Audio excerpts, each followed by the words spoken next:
7912 உலக மொழிகளிலே 7 மொழிகளை பழமை வாய்ந்த செம்மொழி அந்தஸ்துள்ள மிகப்பெரிய மொழிகள் என்று ஒத்துக்கொண்டிருக்கின்றார்கள்.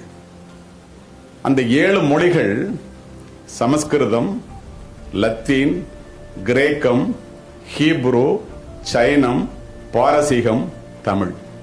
இந்த 7 மொழிகளுக்கும் மூத்த மொழி தமிழ் என்று இருந்தாலும் கூட உலக அரங்கிலே தமிழ் மொழிக்கு ஒரு இருக்கை இல்லாம இருந்தது. இந்த புத்தாண்டிலே நிறைவு பெறும்.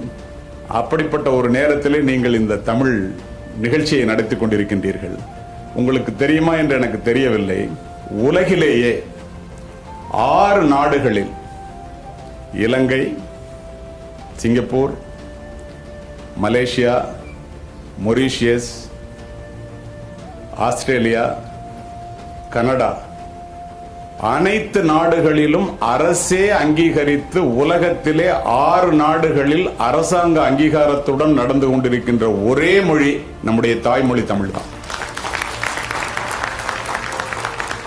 சீகன்பாகு என்பவர் தரங்கம்பாடிக்கு வந்து தனித்தமிழ் அகராதியை எழுதினார்.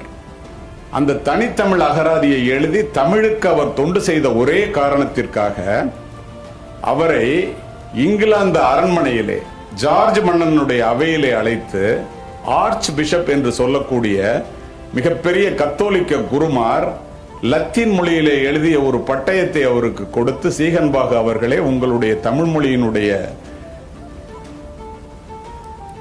உழைப்பை, அதற்காக நீங்கள் செய்த தொண்டை பாராட்டி உலகத்திலே மூத்த மொழிகளில் ஒன்றான லத்தீன் மொழியிலே இந்த பட்டயத்தை வழங்குகிறோம் என்று அவருக்கு கொடுக்க, அதை பெற்றுக்கொண்ட சீகன்பாகு ஜார்ஜ் மன்னன் அவையிலேயே பேசுகின்றார்.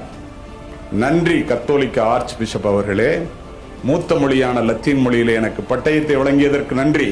ஆனால் உங்களுக்கு ஒன்றை நான் சொல்லிக்கொள்ள விரும்புகின்றேன். மூத்த மொழிகளுக்கெல்லாம் தாய்மொழியான தமிழ் மொழியிலே என்னுடைய நன்றி உரையை வாசிக்கின்றேன் என்று அவர் நன்றி உரையை தமிழிலே வாசித்தார்.